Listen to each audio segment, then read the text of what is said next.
This is Kijibo Vlog, sa Filipino reactor based here in Saudi Arabia, and welcome back to my channel sa aking live streaming. This is a live streaming, ladies and gentlemen. Baka naman pero mamaya, or bukas, should I say, baka hindi na siya live. Charis, tingnan nga natin si David Licauco. Tingnan natin kung ano yung mga bagong chismis. Ay, may story si Barbie New Fortesa, oh. May story ang Barbie New Fortesa. Ano ang chika ni Barbie New Fortesa? Nakapag-like na ba ang lahat? Baka naman pwede mag-like ang lahat for today's video. Magandang umaga sa inyong lahat. Charis! Ano kaya ang bagong chismis dito?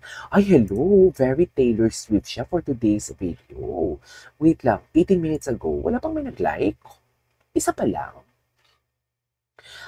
I had a marvelous time ruining everything. Atake!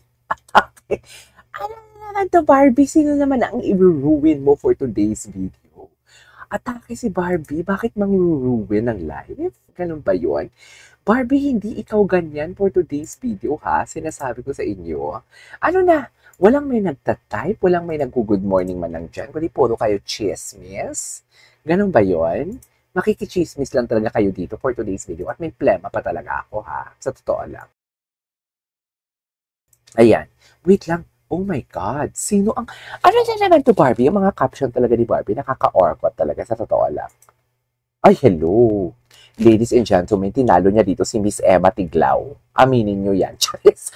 Aminin niyo yan, tinalo niya dito si Miss Emma Tiglao for today's video. Ang ganda. Ganda ng color, diba?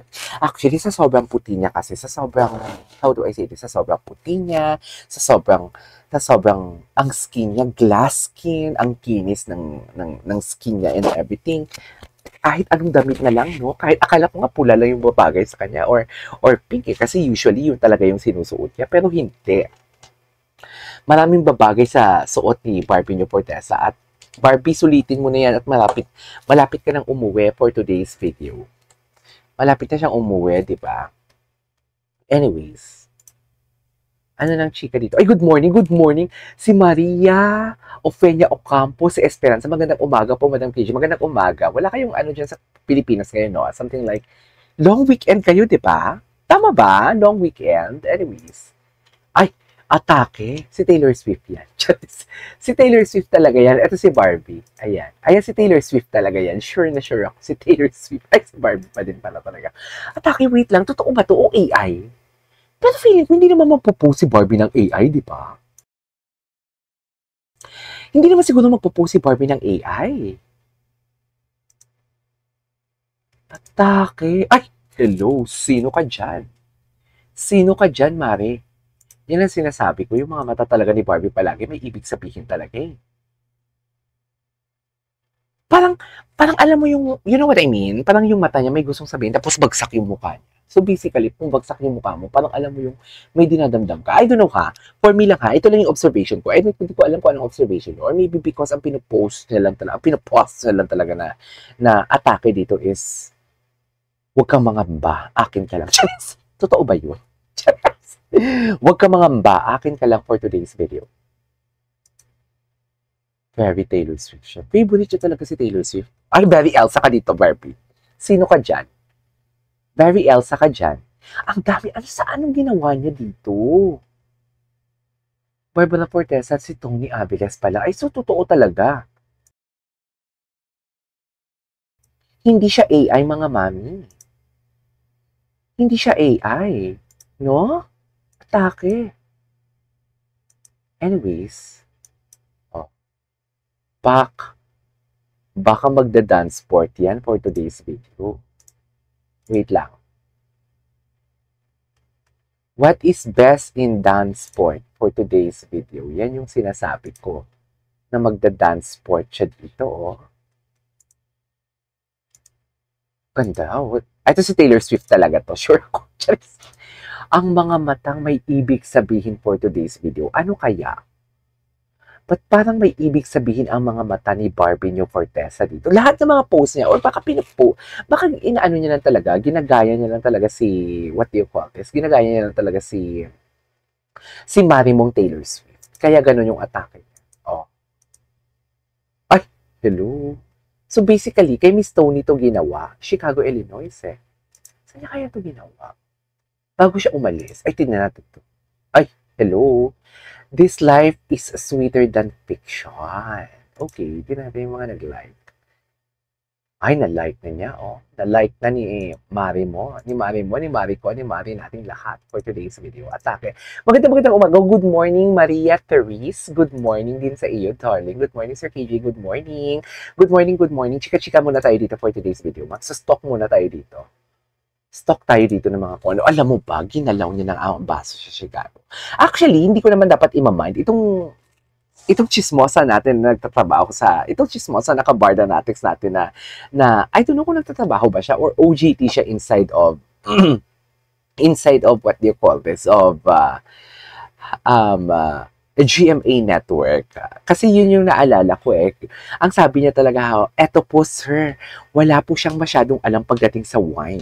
That's why nag-ask po siya ng advice to someone na maalam sa mga wine. And for sure, kilala niyo na po kung sino iyon. O ayaw niya masabihang dilolo siya for today's video. Hindi niya binanggit ang pangalan ni David. Di ba? Tigilan mo ako.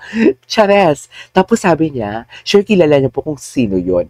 Kung ano po mas better to try when it comes sa mga wines. Hindi ko lang po pwede i-share convo, sir, for the privacy na lang po nila. I hope you understand. So, kung for the privacy lang nila, matanong ko lang, paano mo nalaman niya? Di ba? I hope you understand po, sir. Kaya sinishare ko lang po sa inyo. God bless you po, Sir KJ. Thank you so much. Hindi ko siya pwedeng pangalanan, pero feeling ko kilala nyo na. Kasi nabanggit ko na yung pangalan niya dito before. Mascom, basta I don't know kung Mascom student siya or Mascom graduate. Basta yun yung atake niya talaga for today's video. May alam siya, yung nalalaman niya din, pero hindi kami nagkausap at iba ang source namin. Kasi siya nga, yung mga sabi ko, yung mga the big ones, yung mga paparating na mga projects, may mga endorsement na lalabas and everything.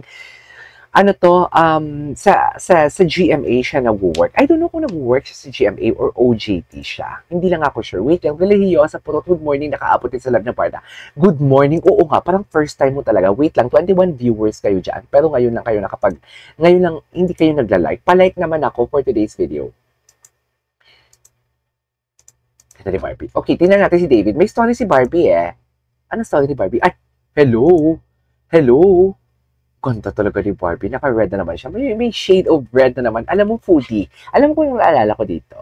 Sana may mag-edit, no? Yung itsura ni Barbie dito sa top side, tapos sa right, sa pinaka-right.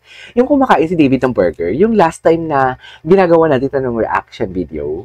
Yung about sa Kuya Korea na pagkain ni David. It really reminds me of that. Kung makikita rin nyo. Yung tipong foodie talaga, yung tipong wala kang pakialam in front of camera or magpapapicture ka as long as ipopost ko talaga to for today's video kahit messy pa yung mukha ko. I don't really care.